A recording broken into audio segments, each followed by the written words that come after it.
before Michelle Yeoh became a global action icon, before Zhang Ziyi flew across rooftops in Crouching Tiger, Hidden Dragon, before Angela Mao threw her first on-screen punch. There was Cheng Pei-pei, the first female superstar of the new Wuxia movement, the original queen of martial arts cinema, and the woman who redefined what a heroine could be. When audiences saw her in Come Drink With Me in 1966, they were stunned. Here was a woman who was calm, intelligent, graceful, and absolutely lethal. But Cheng Pei-pei's story is far bigger than one film. She was not only a martial arts pioneer. She was a dancer, a Shaw Brothers icon, a mother of four, a producer in America, and an actress who reinvented herself again and again across 6 decades. From glamorous musicals to wuxia classics, from Hollywood success to personal hardship, this is the extraordinary life of Cheng Pei-pei. Shanghai beginnings. Cheng Pei-pei was born in Shanghai in 1946, during the final years of Republican China. Her father was a businessman whose background made him vulnerable during the political upheavals of the time. In 1952, when Cheng was just 6 years old, her father was labeled a counter-revolutionary and sent to a labor camp. She never saw him again. He died in 1963. Amid the turmoil, Cheng found refuge in movement. Her older sister took ballet classes, and young Pei-pei would imitate the exercises from the side. Her talent was impossible to ignore. Soon, she was formally trained, and by her teens, she was skilled enough to teach ballet herself. But history was changing. After the communist victory, her family faced increasing pressure. Eventually, Cheng and part of her family relocated to Hong Kong, a city exploding with cinematic energy. The Shaw Brothers' discovery. In Hong Kong, Cheng's dance training caught the attention of the most powerful studio in Asia, Shaw Brothers. She entered Shaw Brothers' Performing Arts Training Program in 1963. She was only 17. Before she became a sword-fighting legend, Cheng appeared in musicals, romances, and operatic dramas. Lovers Rock 1964, her first leading role, a tragic romance. She played a girl caught in a tragic love triangle. The film is a romantic melodrama set against the backdrop of Hong Kong's fishing villages. It shows her early promise as a dramatic actress, long before she picked up a sword. Song of Orchid Island, a musical that showcased her singing and dancing. Here, Cheng played a sweet, innocent island girl showing her natural charm. The Lotus Lamp, a Chinese opera adaptation where she played a male scholar opposite superstar Lin Dai. The Monkey Goes West, Princess Iron Fan, where she portrayed the White Bone Demon, a classic villain from Journey to the West. This is the first time she picked up a sword, but only for Chinese opera-style fighting. It's a fun precursor to her more serious sword-fighting roles. By 1965, Cheng Pei-pei had proven she could do everything: sing, dance, act, perform comedy and drama. But no one expected her to become an action icon. Then director King Hu changed everything. The birth of a legend. In the mid-60s, director King Hu was developing a new kind of martial arts film, elegant, poetic, cinematic. He wanted movement that flowed like water. He wanted swordplay that felt like dance. So for the lead role in Come Drink With Me, he chose a dancer, Cheng Pei-pei. She trained intensely for the role, learning martial arts choreography and weapon handling. Her natural grace transformed every movement into something mesmerizing. When Come Drink With Me premiered in 1966, it was revolutionary. Cheng's character, Golden Swallow, was fearless, competent, emotionally restrained, a true wuxia hero. Audiences had never seen a woman like this. The film became a massive hit across Asia, and overnight, Cheng Pei-pei became Asia's first female martial arts superstar. The Golden Years, 1967-1971. After Come Drink With Me, Shaw Brothers pushed Cheng into stardom. Between 1967 and 1971, she appeared in an astonishing range of films, musicals, comedies, romances, and of course, wuxia classics.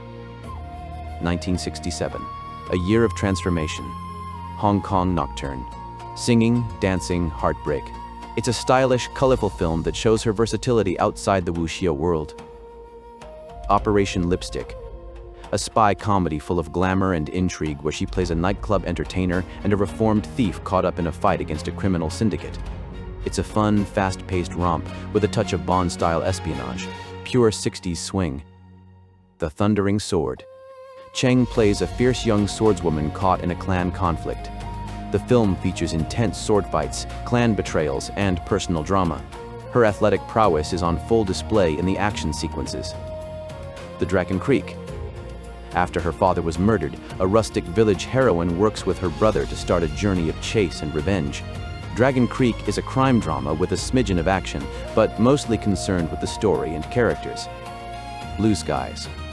Gentle romance again and a lot of dancing, proving she could break your heart without ever drawing a sword. The film has a more somber tone, focusing on sacrifice and love. 1968. The Holy Trinity that cemented her legend.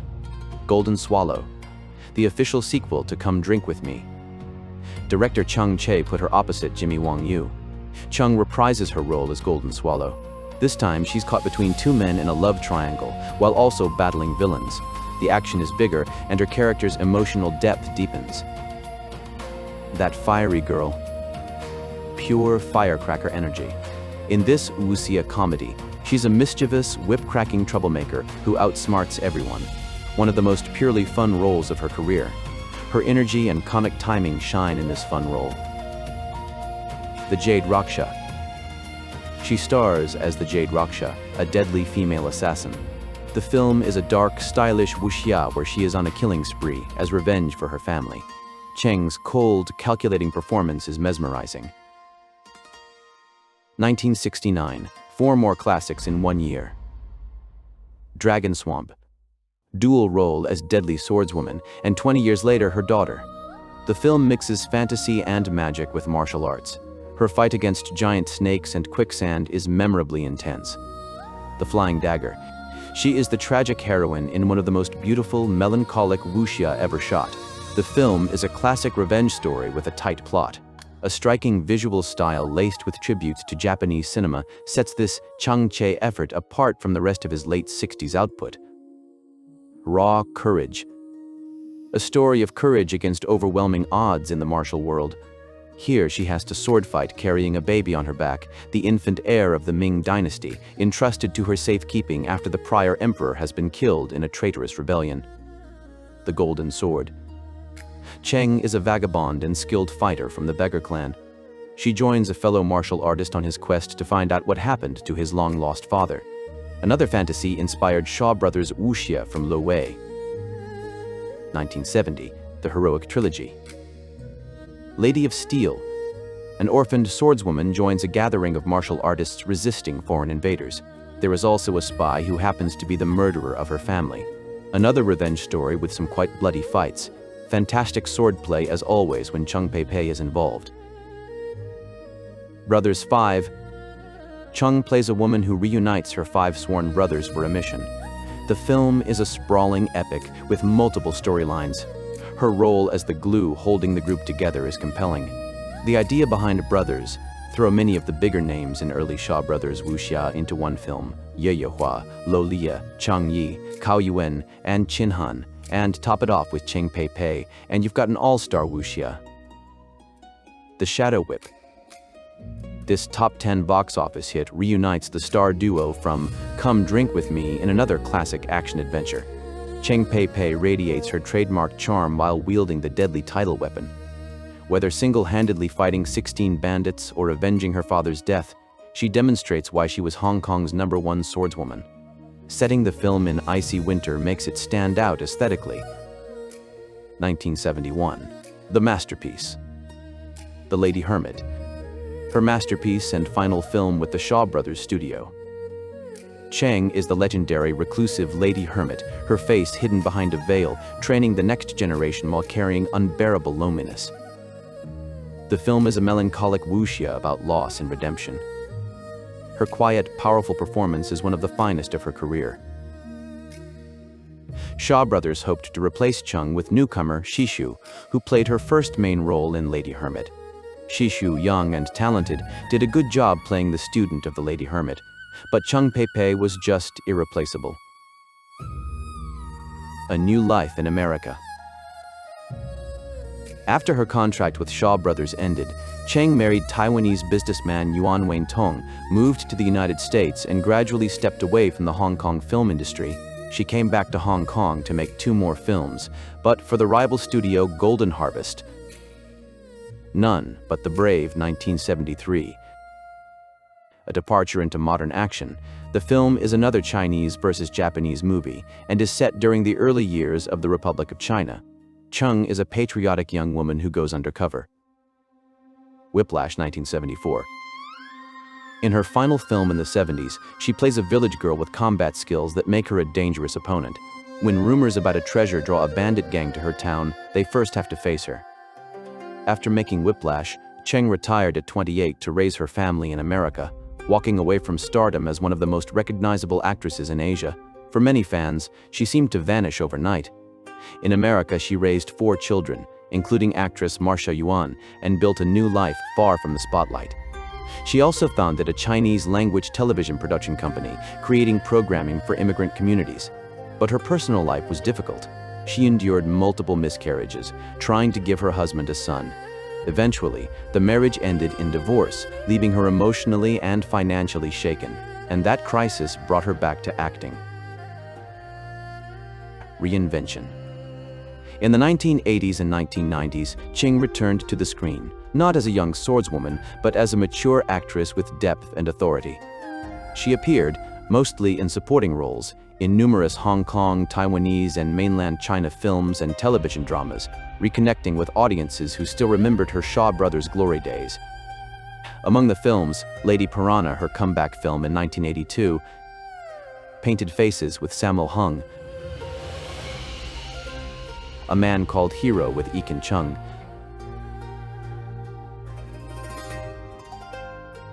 and Flirting Scholar, her biggest success after her comeback.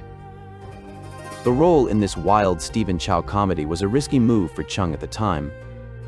Parody and slapstick humor did not at all match her image as a martial arts heroine. But Stephen Chow was able to convince her, and it was worth it.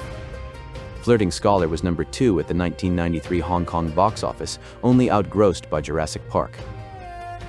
Her comeback proved something important. Cheng Pei-pei wasn't just an action star, she was a real actress. As Hong Kong cinema evolved, Cheng adapted with it, and then came the role that would redefine her career for a whole new generation. The Global Return. In 2000, Ang Lee cast her as Jade Fox in Crouching Tiger, Hidden Dragon. This time, she wasn't the heroine, she was the villain, cunning, bitter, dangerous, and unforgettable. It was the perfect full-circle moment. The woman who helped invent modern Wuxia now returned as one of its most unforgettable antagonists.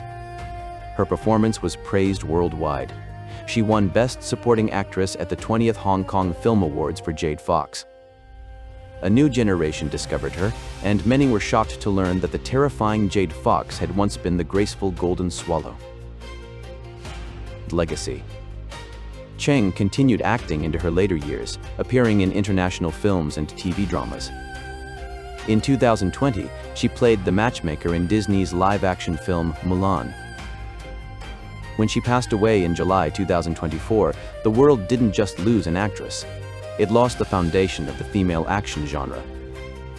Even in death, she remained a pioneer, donating her brain to medical research to help others suffering from the same rare neurodegenerative disease she faced privately. Cheng Pei-pei didn't begin as a fighter, she began as a dancer.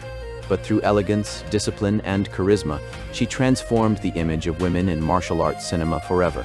She became the first female wuxia superstar, a Shaw Brothers legend, a mother, a producer, a survivor, and an actress who reinvented herself across generations. Her influence stretches across nearly 60 years of cinema. And even today, whenever a graceful warrior steps onto the screen with sword in hand, a part of Cheng Pei-pei is still there, Shaw Brothers' true Queen of Swords. If you love classic Hong Kong cinema and martial arts legends like Cheng Pei-pei, make sure to like, subscribe, and leave a comment below. What's your favorite Cheng Pei-pei performance? And which martial arts legend should we explore next?